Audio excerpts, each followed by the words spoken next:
What's poppin', guys? My name is Natalie Brown, and you're watching the first episode of the Weekly Kernel. First, let me tell you a little bit about who I am and what this show is about. Like I said, my name is Natalie Brown, but you can call me Natty. I'm a former gymnast at the University of Oklahoma, now in graduate school pursuing a career in sports broadcasting. So what exactly am I doing on YouTube? Well, I wanted to create a popcorn-friendly show where I can sit down and interview some of my friends who just happen to be amazing student athletes or former student athletes. But today I'm going to do something a little different.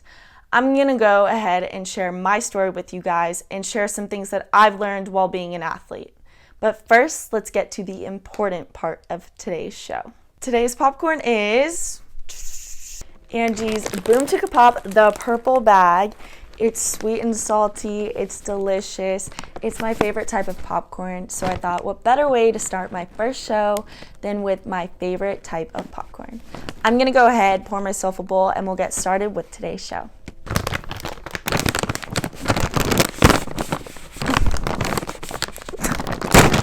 Oh my gosh. I actually have my own bowl. Shout out to Nicole Lehrman. She got this for me for my birthday a couple years ago. I'm definitely going to use it a lot on this show. Solid. I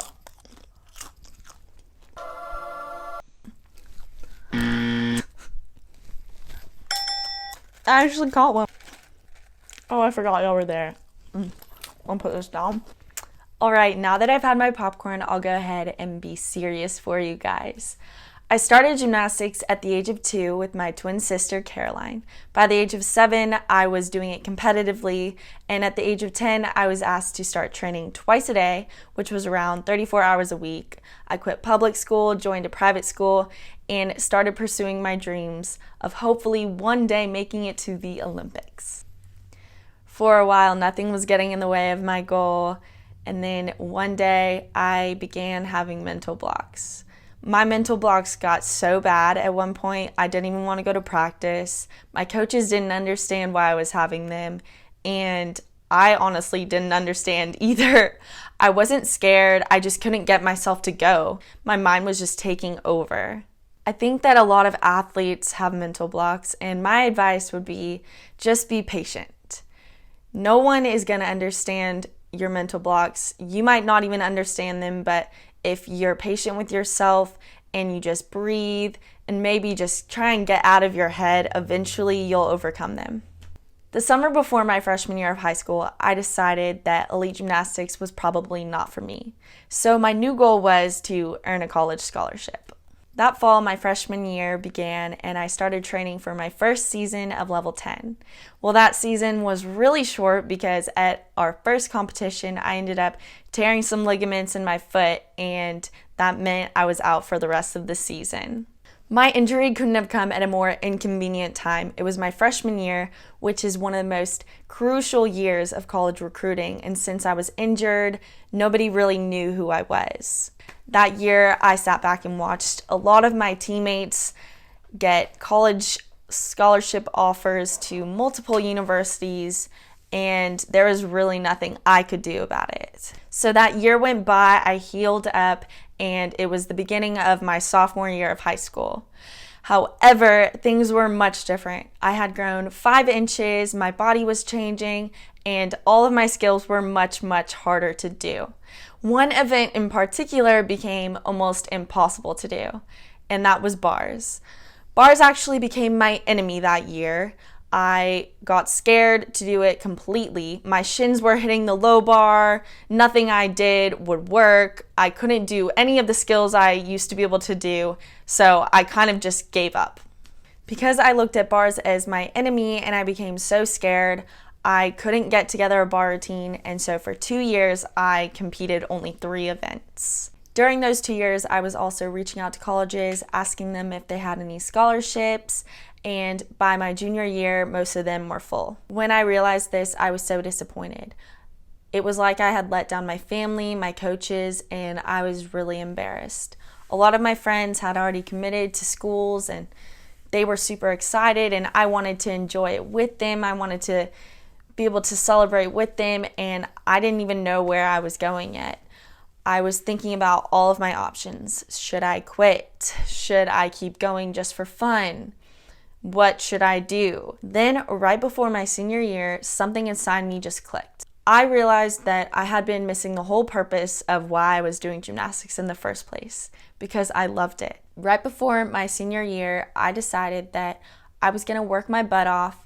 I was going to put together a scrappy bar routine, and I was going to make it to nationals that year. That year, I competed the best I had in almost 4 years, ending up making it to nationals for the first time. Also, during that year, I reached out to some schools about possibly walking on.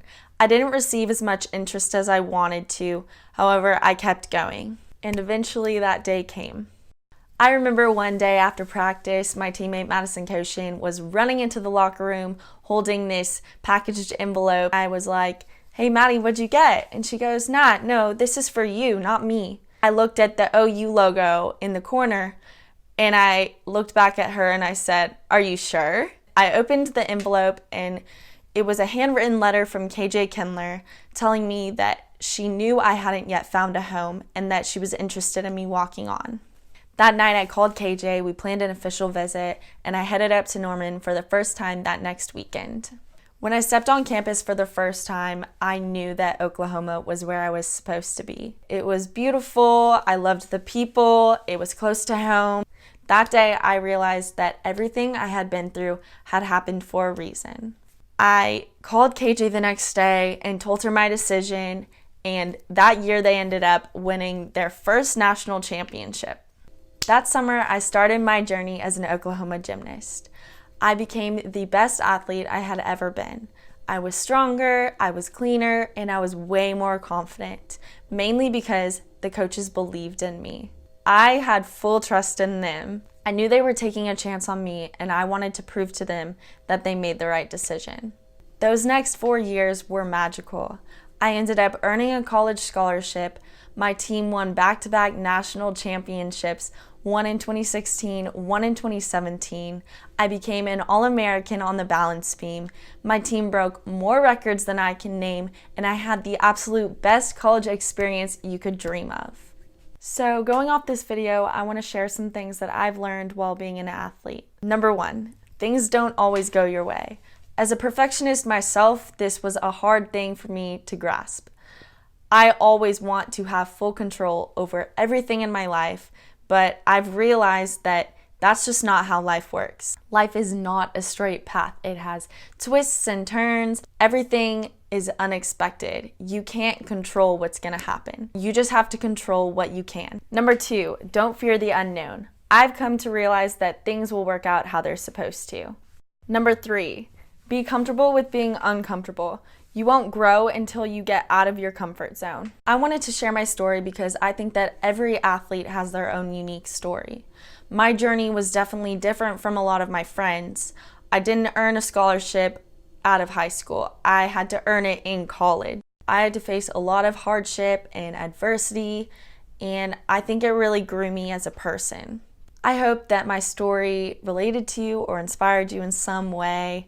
I really do believe that things have their way of working out. Every single moment, whether it's good or bad, will grow you in some sort of way. So if you're struggling with anything right now, just know that it doesn't last forever, and if you work hard and you keep believing in yourself, you'll eventually get where you want to go. Thanks for watching my first video. Next week, I will begin interviewing my friends, and I bet you can't guess who I'm interviewing first. Make sure to like, comment, and share this video, and don't forget to subscribe. That's all I have for now. See you next week. Bye, guys.